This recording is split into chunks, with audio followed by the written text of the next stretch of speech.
So let's talk about the Religious Freedom Index. What exactly does this measure when it comes to the First Amendment? Yes, the Religious Freedom Index, every year we do a survey of 1,000 nationally representative Americans. And we ask them questions about the First Amendment. We ask them questions about religious freedom. We ask them really questions about the intersection of religion and culture. And that's what we want the index to provide insight on. We do a snapshot every year of Americans' attitude. And so we're able to kind of track any changes that may occur. And we're really kind of looking at this as something that can inform people when they're thinking about the big questions of the year, culturally or politically, that they can turn to the index for some insight into what Americans think about the intersection between religion and the rest of society.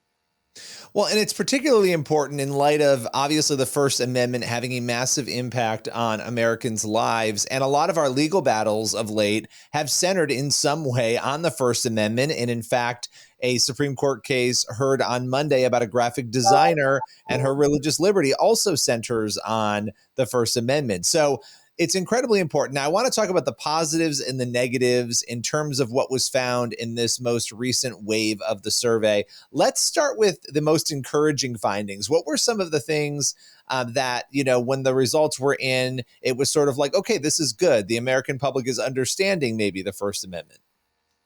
So I'm glad you mentioned 303 Creative, because we actually ask a question on a similar hypothetical scenario where you've got a website designer who's asked to design a website for a same-sex wedding, and she has to decline because of her faith. And we ask Americans if they, thought that should be allowed or not, essentially.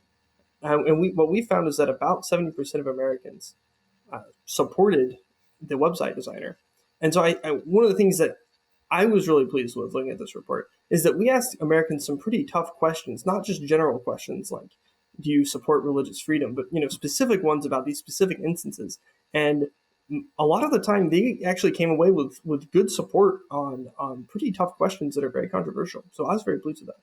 Yeah, I mean, 7 in 10 people supporting that individual. That's very, very interesting. One of the things I've found is when you talk about these issues and you talk about the bakers and others, there's sometimes a visceral reaction among some where they're like, oh, they have to provide that service. They can't, because it's not presented in that First Amendment sort of framework.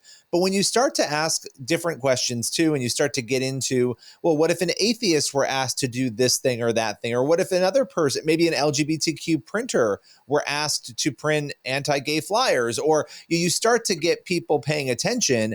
So it's actually really interesting to me that statistic was so high for that very specific example of the website designer. That is really, really intriguing. Were there any other ones along those lines that you thought were interesting?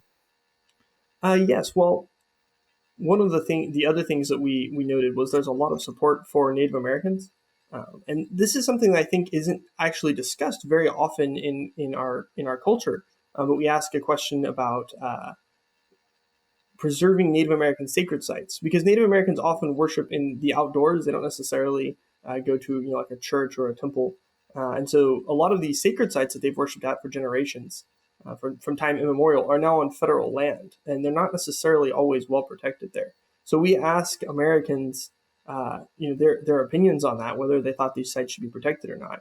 And nearly 90% of them said that they thought that they should. And the amount of people who strongly agreed that these sites should be protected, 57%, was almost 20 times the number of people who strongly opposed protecting these sites at a kind of meager 3%. And what I think that shows is that Americans have good impulses, even on something that's maybe not part of the national conversation every day. Americans still have these good reflexes and impulses towards religious liberty, which is very heartening. It is. It is. And I think it's particularly interesting to look at maybe some of the areas of alarm, or maybe alarm is the wrong word, but we're talking about these positives. What were some things in the survey findings that made you sort of pause or say, what exactly is going on here? So one of the things that we found, I think the most, giving us cause for pause, as you said, was we ask Americans to what degree they think religion is part of the solution or part of the problem in the issues that our nation faces today.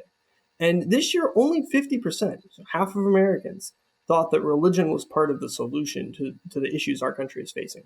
Last year, that was over 60%. So that was very interesting, and unexpected. But we also found that only about half, the same percentage, 50% of Americans thought that they had like a strong or a complete um, understanding of the good things that religion had done for society.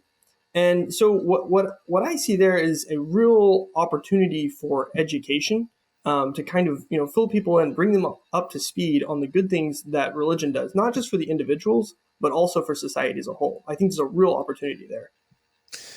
Yeah, it's interesting too. And I know this is sort of, it's hard to directly tie any of this to the data, but I think 2022 was an intriguing year because of Roe v. Wade being overturned and the Dobbs decision, and a lot of rhetoric and discussion about the role of religion in government. And these things always exist, but I think they really percolated this year because of that.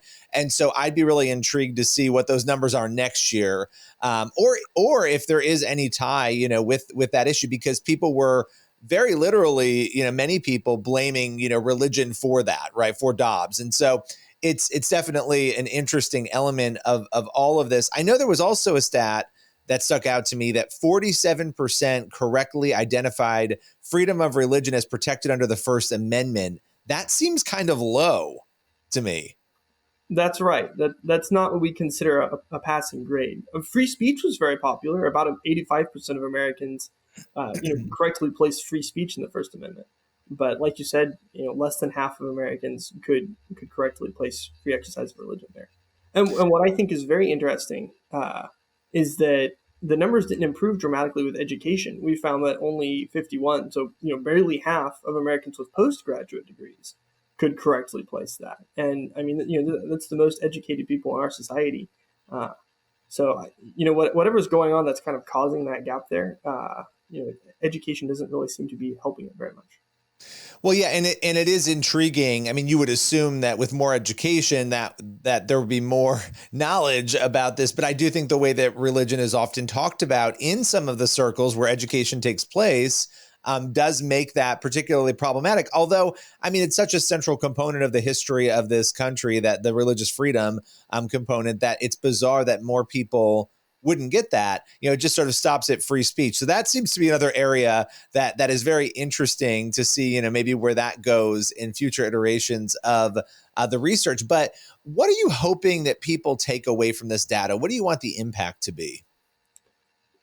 Sure. So, as I mentioned earlier, I think there's a real opportunity for education here, both on the First Amendment and what's in it, but also on the benefits of religion for the individual and for society. And so my hope is that for people of faith, for leaders of faith groups, that they'll look at this data and they'll see a real opportunity in their communities to help them better understand the role of religion in civic life and the blessings it can be to the community.